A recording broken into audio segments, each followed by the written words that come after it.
Why, hello there, everybody. Welcome to another episode of Hey Go Have a Good One. I am Samuel, and today we are going to be looking at the very last Panic at the Disco album. We have finally made it, ladies and gentlemen. The last one. At least the last one so far, because I don't really feel as though they're planning on stopping anytime soon. So, let us go to their sixth and most recent album so far, Pray for the Wicked. Now, Pray for the Wicked was initially, it was released in the year of 2018. So, relatively recent, like 3 years ago at this point. And I think from memory, actually, Panic seems to have typically released an album every, 3 or so years. So, let's see. Pretty Odd came out 3 years after A Fever You Can't Sweat Out. Vices and Virtues was 3 years later. Too Weird to Live, Too Rare to Die was 2 years later. Death of a Bachelor was 3 years later. Pray for the Wicked was 2 years later. Okay, yeah, so it's pretty much always either 2 or 3 years, but typically 3 years. So we're actually due a new album pretty soon, I would imagine. So I guess we'll see when that happens. But, until that happens, this is the most recent album, Pray for the Wicked. Now, at this point in time, Panic has now become... It's quite comfortably become Brendan's solo project. Ever since, ever since Death of a Bachelor was kind of the first album that had just Brendan as the original band member, this one's definitely kind of getting more into that whole deal. People have now jokingly started calling the band Brendan at the Disco.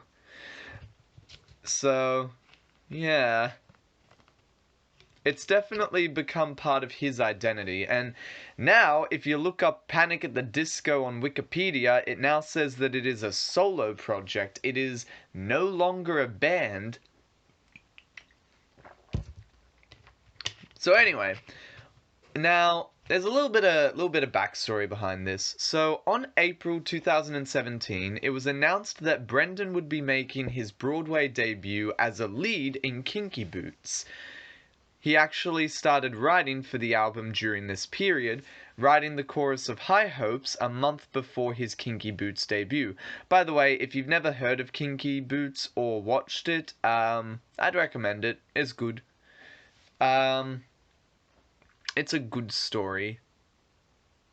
Anyway, because of what Brendan was doing at the time, this album has a lot of musical theatre influence. I feel as though you'd probably be able to pick that up quite a bit. There's a lot of musical theatre additions in this, which I'll get into later on, eventually anyway. So, Pray for the Wicked actually has 11 tracks in it. Yes, 11 tracks. I'll need to actually double check how that works out in comparison to the other albums. But there are no bonus tracks for this one either, so yeah, this is going to be a nice simple, nice straightforward look into it. So, we're going to look at the first song of Pray for the Wicked, Silver Lining, or the full title, I should say, is in brackets, fucker, and then outside of brackets, Silver Lining.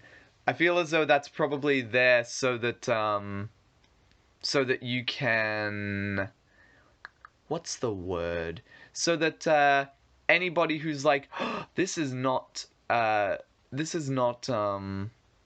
this is not kid-friendly. This is not age-appropriate stuff. Oh me, oh my, what shall happen? Oh, but it's okay. The swear word is in some brackets, so if you really wanted to, you could just get rid of those brackets and just say that the lyrics of the song is Silver Lining. So, first things first here, language, young man! This is a good Christian household, and I will not be hearing that kind of language in here, bitch! Anyway, so it sounds, it's a nice chill sound at first. It very much sounds like I don't know, like a vintage record or a vintage radio type of sound to it. We get a rather strange, deep voice that's, basically saying, like, enjoy the show, or, like, prepare your ears, stuff like that. Not exactly, but, you know, it's like, it's that type of vibe, you know? Then we get some very explosive trumpets to start off. So this song actually starts off with the chorus, which, I mean, it's not the least common thing in the world to do, but, it still happens, like, rarely enough for it to be kind of unusual. But yeah, very explosive trumpets to start off. The vocals are also really strong, and they go quite high.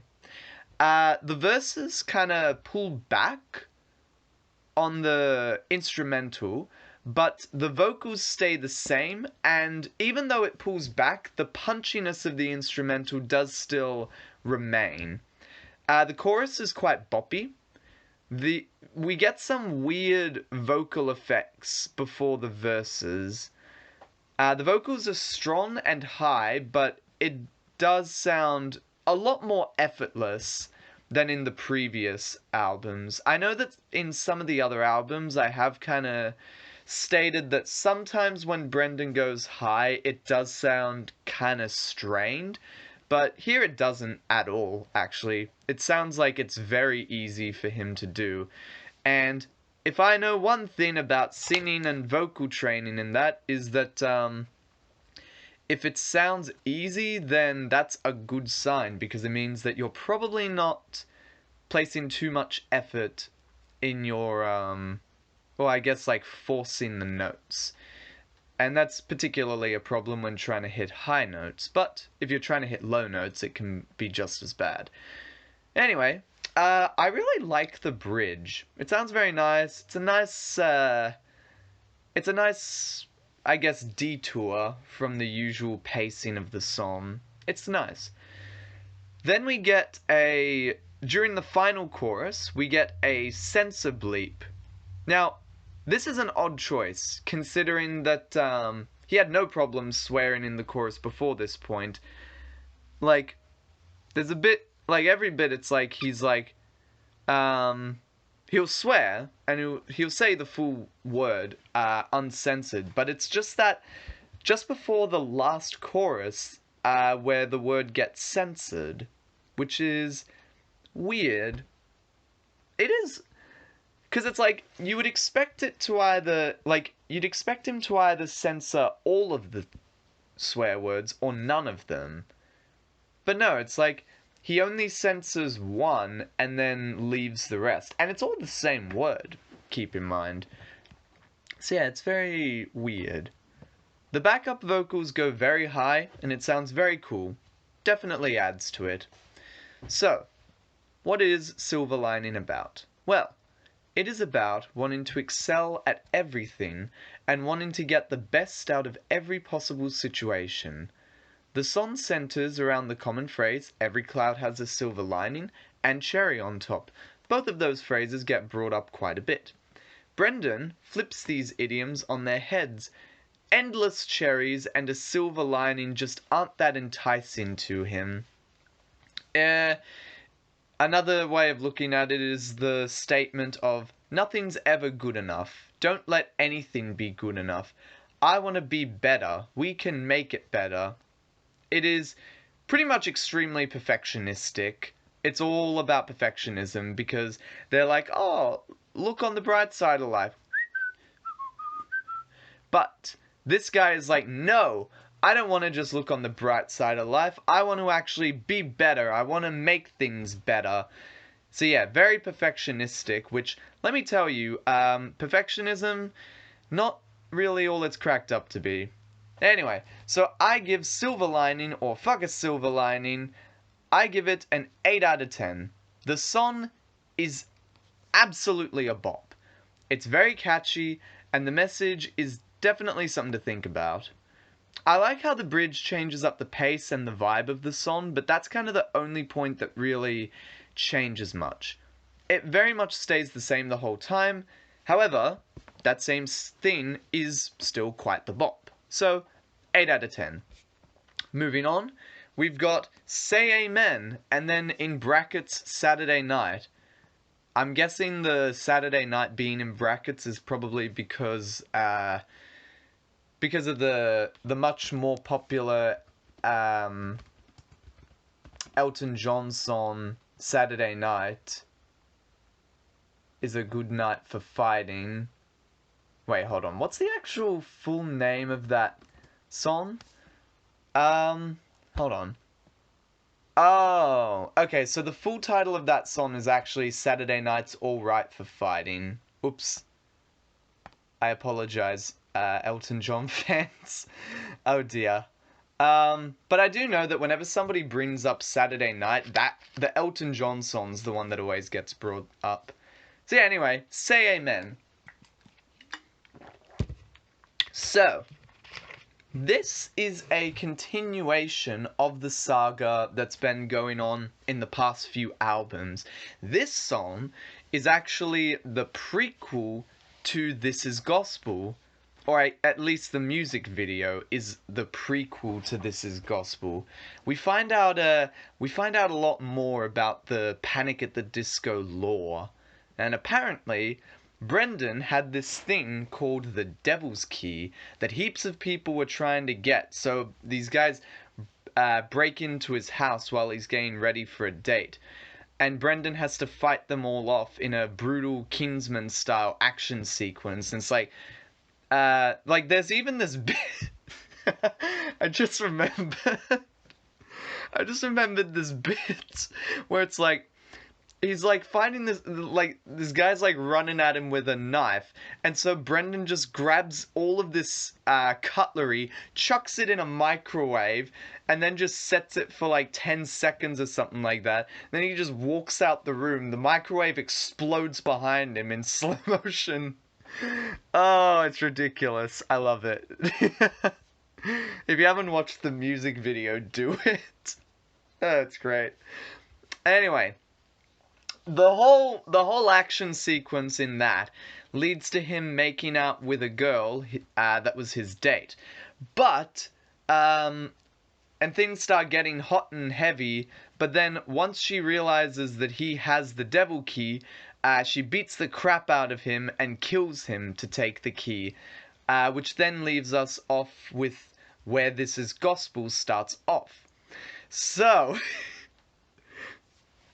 Brendan, you're probably not listening to this, but if you are, you better continue on this saga in the next album.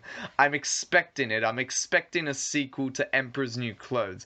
So far the timeline of the Panic lore has gone, Say Amen, This Is Gospel, and Emperor's New Clothes. So there better be a sequel for like where that Demon Lord has ended up now.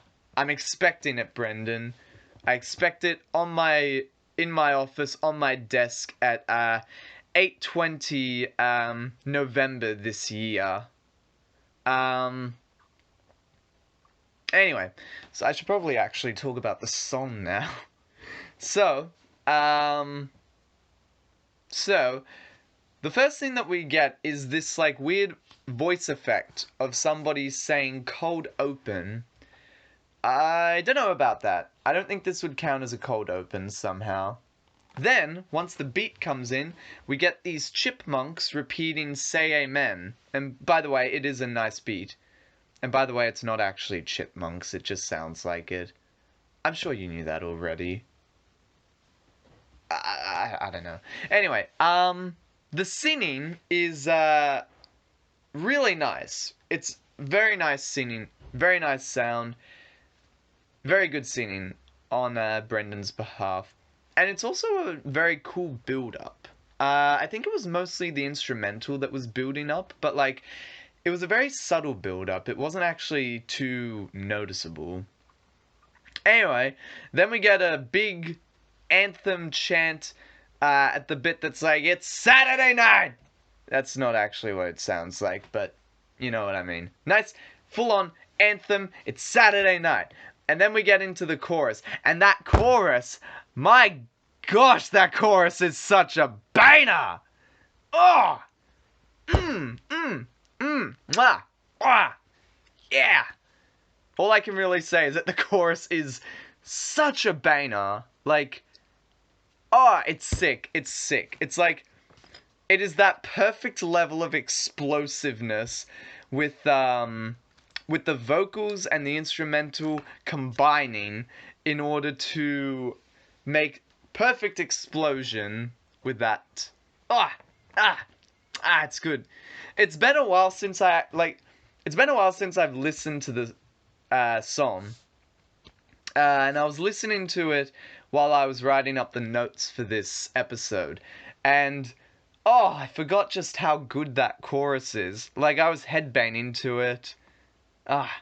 Anyway, the interlude after the chorus is cool. I like the instrumental a lot. It's very unusual, but it's just very good. It's like, it's unusual, but it's still very rhythmic, and it's got a lot of really good elements to that, just that very short interlude, which, by the way, only comes up after the first chorus. So, yeah. Also, during verse 2, there's no falsetto. So, what I mean by that is basically, during verse 1, Brendan is singing in, like, his chest head mixed voice, not falsetto, basically. And then the second half of that verse, he then goes into falsetto. However, during the second verse, when it gets to that same point in the verse, instead of going into falsetto, he goes into his full voice instead. But he still, like, goes up. It's just in his full voice rather than falsetto. It's a nice, cool way of, like, getting build up over the verses. And it's like, it shows variance. It shows how verse 2 and verse 1 are not the same. It's like there's a gradual build up. It's nice. I will say, the trumpets really add a heap of punch to the chorus. Like, the trumpets are very good at being explosive in this. Then we get to the bridge. The bridge pulls back a lot. And we actually get a brief moment of Sinatra-style singing. Kind of similar to the stuff that Brendan was doing in, you know, Death of a Bachelor and Impossible Year and those songs. Just a little bit, though. Not a huge amount. But yeah, the bridge is... It's a nice way of, like, pulling back before we get to that final third chorus. Like, far out. I just love that chorus, let me tell you. Like, it slaps. It provides, like... it is such a fat slap, Evelyn 2021. Like, it slaps my future children for their life, Sam 2021. Far out.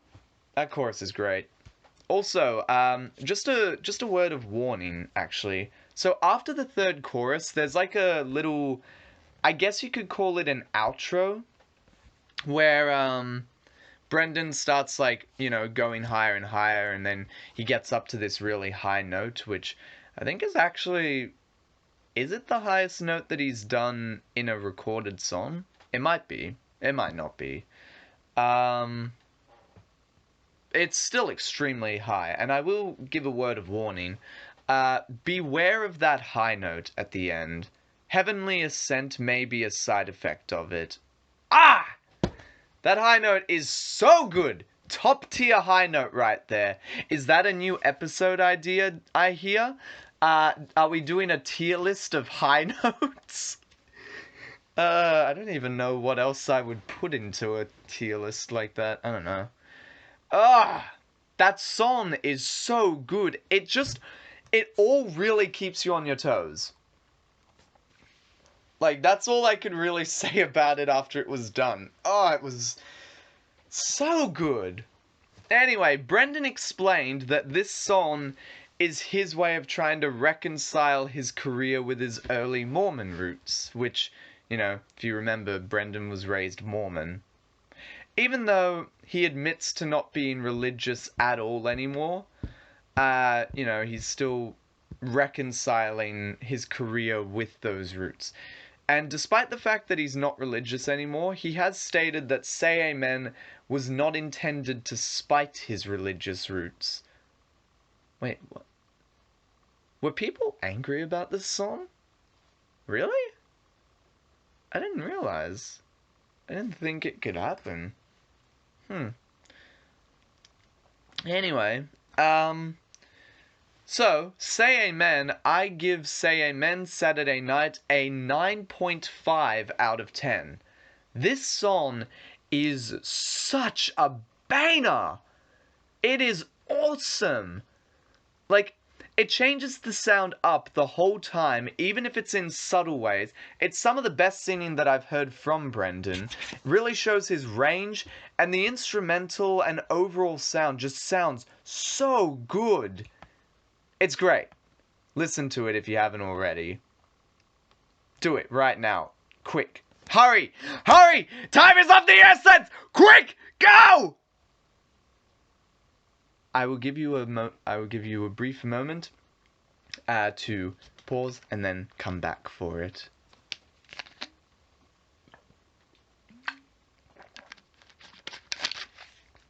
Oh good, you're back. So let us continue on with the third song on this album. Hey look Ma, I made it. That was really weird and stress there. Hold on, let me try that again. Hey look Ma, I made it. Yeah, okay, that sounds better. So, to begin with, we get a very retro-ish sound. It kind of sounds like an old 80s game theme. Sort of. The beat is nice, as is just the general rhythm of the singing. It's catchy, I guess that's probably the best way to think about it. The pre-chorus also just has a general nice rhythm in both of those regards. Mostly the singing, actually, provides a good amount of the rhythm. The chorus, once again, has very nice trumpets. A lot of nice trumpets. It's a very happy song in general. And the trumpets really show that happiness.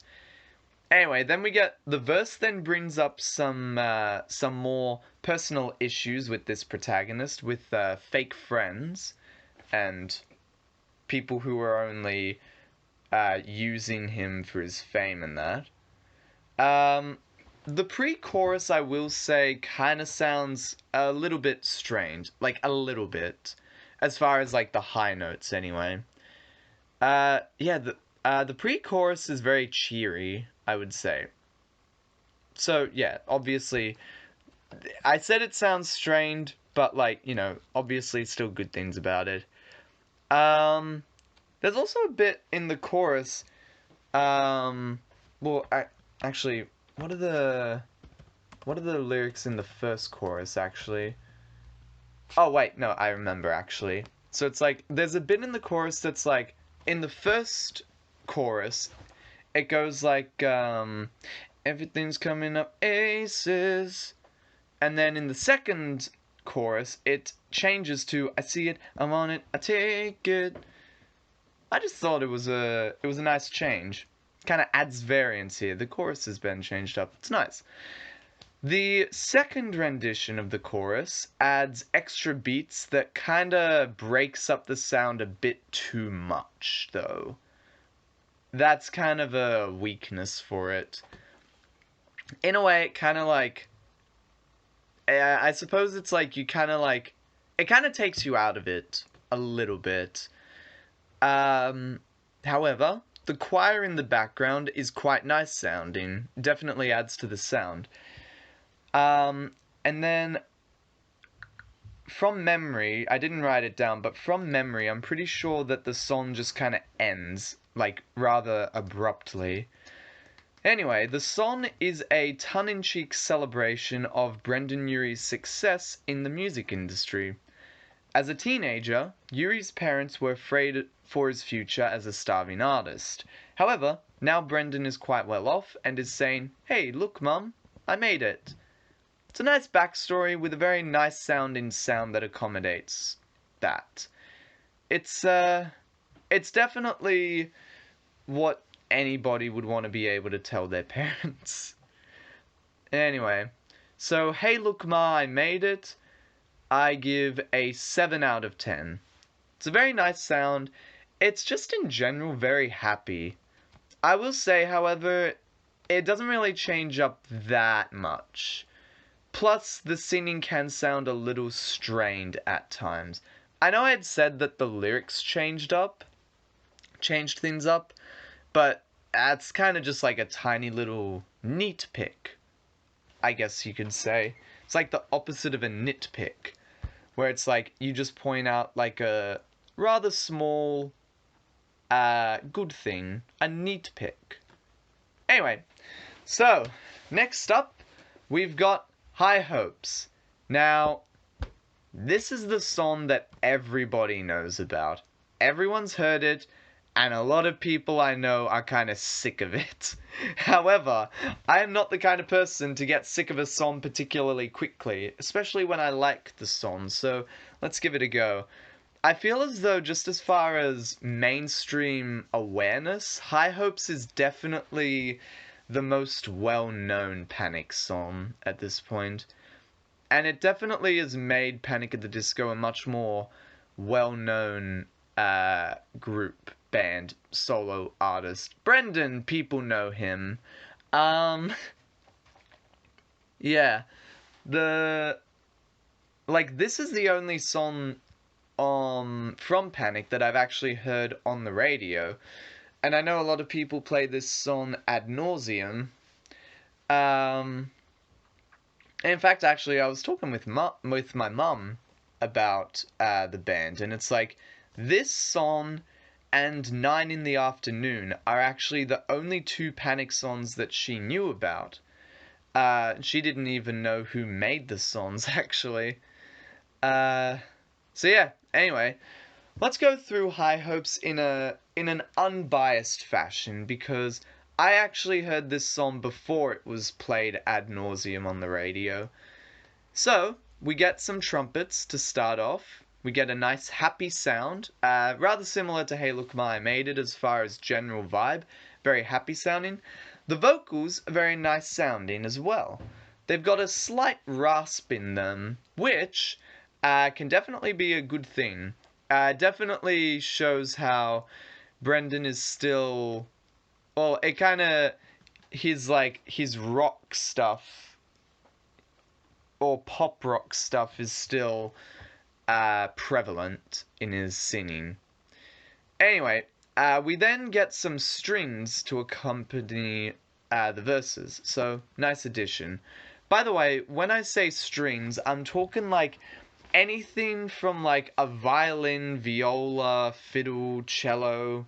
Well, actually, not really a cello, but like the more like, I guess, high-pitched type of strings. Not like a bass or a cello or something like that. And the reason why I say that is because I'm not entirely sure whether it's a violin or a viola or a fiddle or whatever. I mean, I'm pretty sure they're not fiddles, but I'm sure like a classical musician would be able to tell the difference between a violin and a viola just by hearing the sound. Namely, if it sounds like shit, it's a viola. You gotta get that Ling Ling 40 hours going on. Anyway, the pre-chorus then pulls back, and we get some chimes. To, I guess, add to that whole pullback effect. So it pulls back more before then exploding with the instrumental. In this instance, the instrumental, I think, is doing most of the exploding here. Uh, then we get to the second verse, and we get some happy trumpets. Cool. There's a bit in the song that's like, the lyrics are like, "Stay up on that rise." Sounds nice. Sounds quite nice. Um, Also, I'm just gonna say this here, but like during the chorus, I think it starts happening during the second chorus, but does anyone else hear something that sounds like metal shinking? Like the sound that you get if you were to like flick two knives against each other. I swear that I can hear that in the verses. Does anyone else hear that? I don't know. Um, but tell me that I'm not insane, and if I'm not insane, what actually is causing that sound? Because I don't know. Anyway, the bridge of the song then goes a cappella, not unusual for Panic at this point. The instrumental then rises and rises and rises more before it then explodes back into the chorus. The chorus in general is just very explosive. It's just not a particularly dark sound. Like, Say Amen is explosive, and I guess it sounds like... It sounds more dark, but this one sounds a lot more light-hearted explosion. So I guess that kind of shows that that is certainly possible in music. Anyway, very nice. Another very happy-sounding song. Very nice, very nice. Seems like there aren't too many songs like that these days. Everything's, edgy. Anyway. Not saying that that's necessarily a bad thing, by the way. But, yeah. I guess it's kind of unusual for a song to be so unashamedly happy in this day and age. It's a neat change. Anyway, High Hopes is obviously about seeking your dreams without thinking twice, and you'll eventually achieve those dreams beyond your wildest imagination. Very nice, inspiring message that I think everyone understands, which may be why this song was the one that became so popular in the mainstream audience. Because I wouldn't say that it's because it's the best song that they've done. It's definitely not their best song. But anyway, I give High Hopes an 8 out of 10. I know, probably a controversial pick, but I do feel as though the people who dislike the song or hate it so much, they probably hate it more because it's overplayed, not because it's bad. And obviously, like, any song is gonna suck when you've heard it, like, a million times or something like that. But yeah, like I said, I don't have such a weakness. I actually still kind of like Despacito as far as the sound goes. And that is like the most overplayed song in history. I was fortunate enough to not get exposed to that song all the time. In fact, I think I've heard All I Want for Christmas Is You way more often, actually. Maybe because it's been around longer.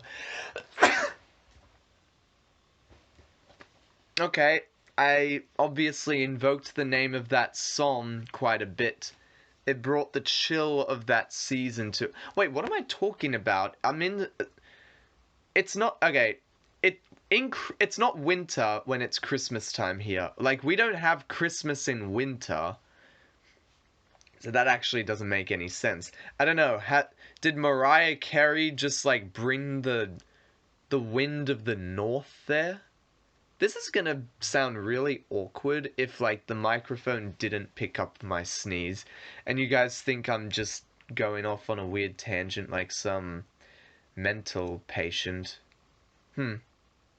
Anyway, like I said, I have no such weakness of hating a song because it's overplayed, because I don't usually hear an overplayed song that often. I mean, yeah, like, I probably do have that weakness, but just not for this song. High Hopes is very upbeat, optimistic, hopeful, and it has a great instrumental accompanied with excellent vocals. It's very good, so I give it an 8 out of 10. Next up is Roaring Twenties.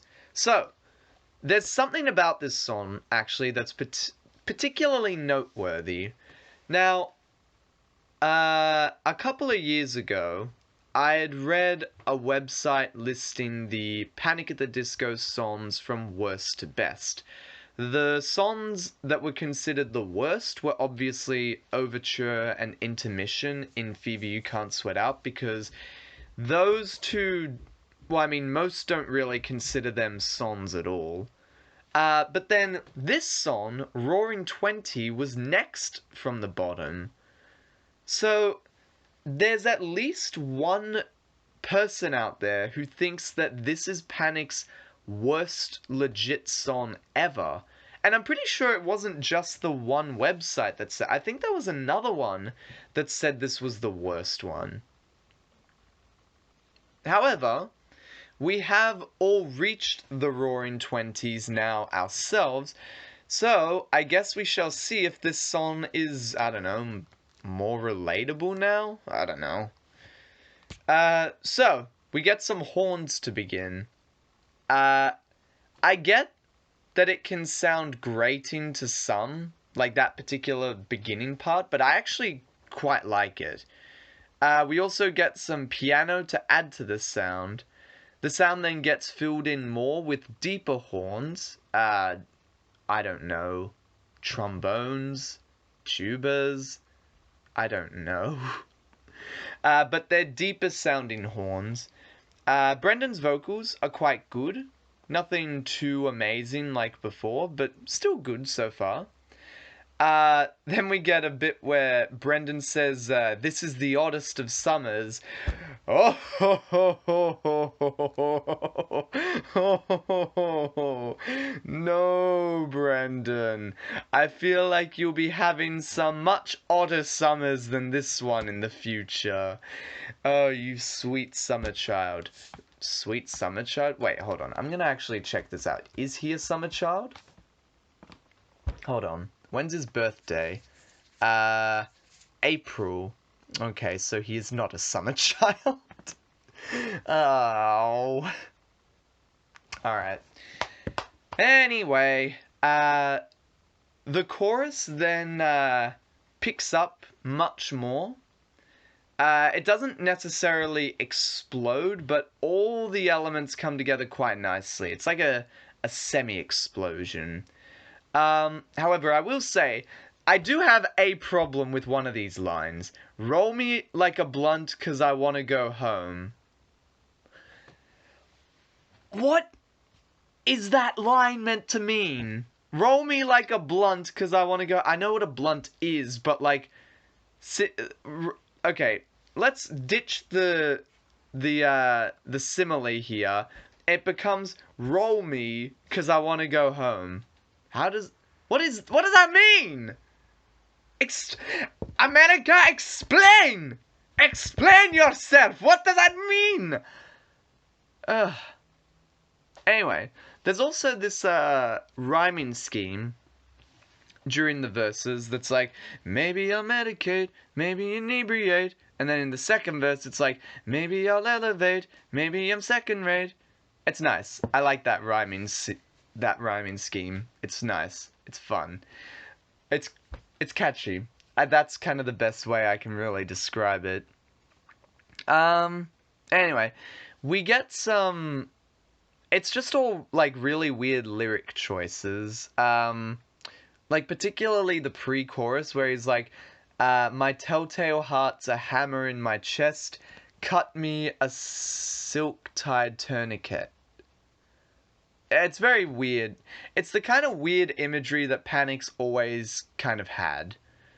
Anyway, the bridge sounds quite up.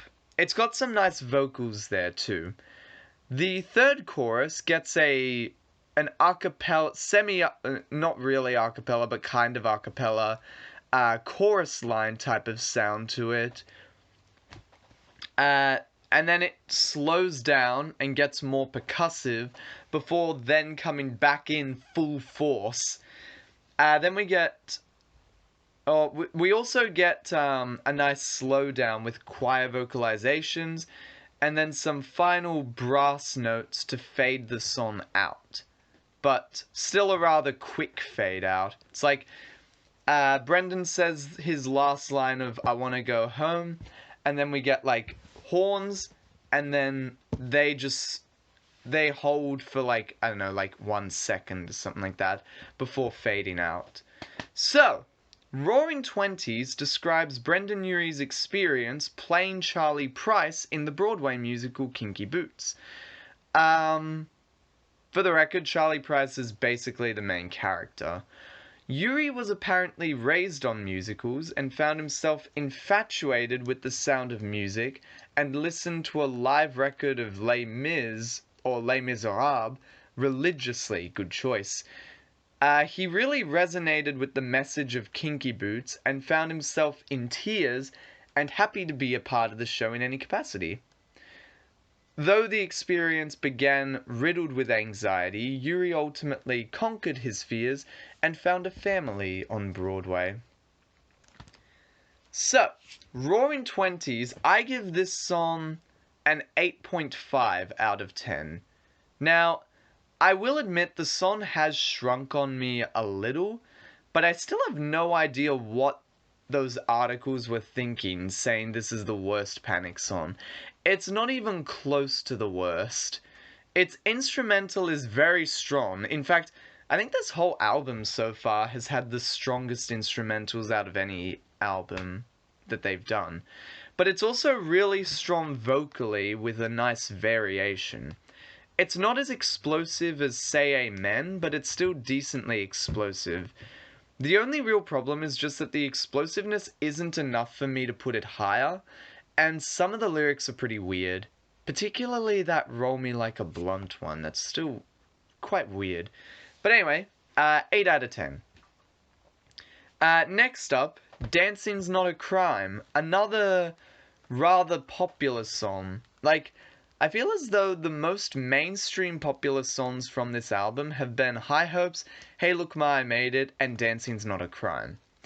And I will admit, like, in his defense, he is right. Dancing is not a crime.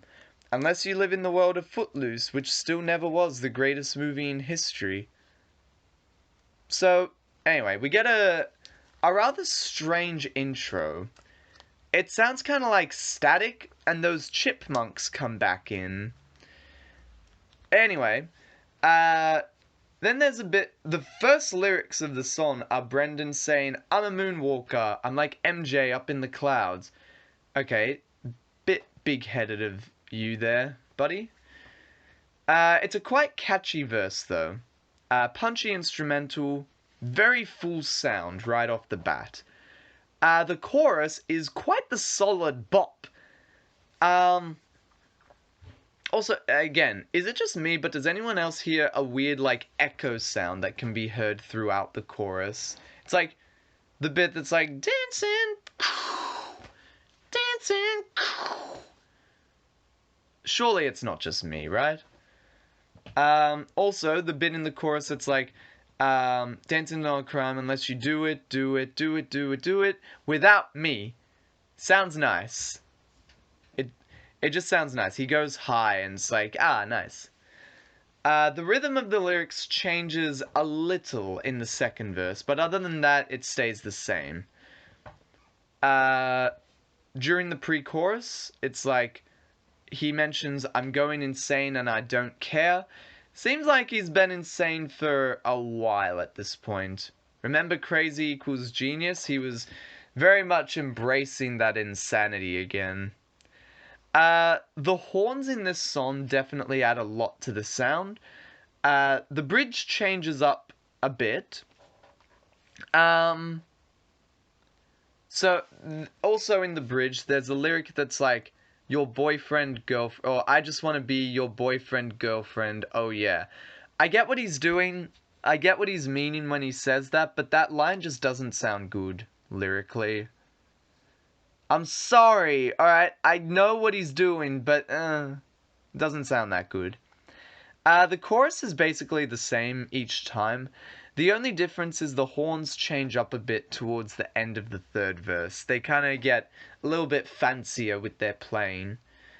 Then we get an extended without me section with varying different levels of layers. And then the song then ends quite suddenly. Again, like just before the last note or beat or something. Like, I feel like he's done that before in like a previous album, but I can't remember which song it was that was like that. I don't know. Like, if I were to just look up sudden,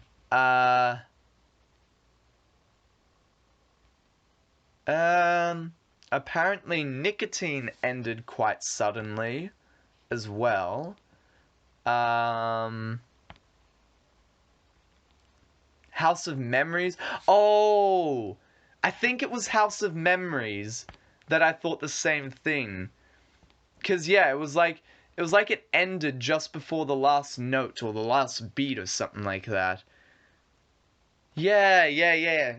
But then like nicotine might have done the same thing. Yeah, I don't know. It's weird. And it's not, yeah, it's obviously not the first time they've done that. Anyway, I think the message is pretty obvious. You should never dance without me, because only then is dancing a crime. According to Brendan, he embarrasses his friends whenever they go out, and he's always that obnoxious friend that's dancing in public, stating that he's here to dance and have a good time, which, you know what, fair enough, you know? A lot of us here are in for a good time, not a long time. Anyway, so, dancing's not a crime. I give this song an 8 out of 10. I can't really say that this song's better than Silver Lining or High Hopes, but I can't really say it's worse either.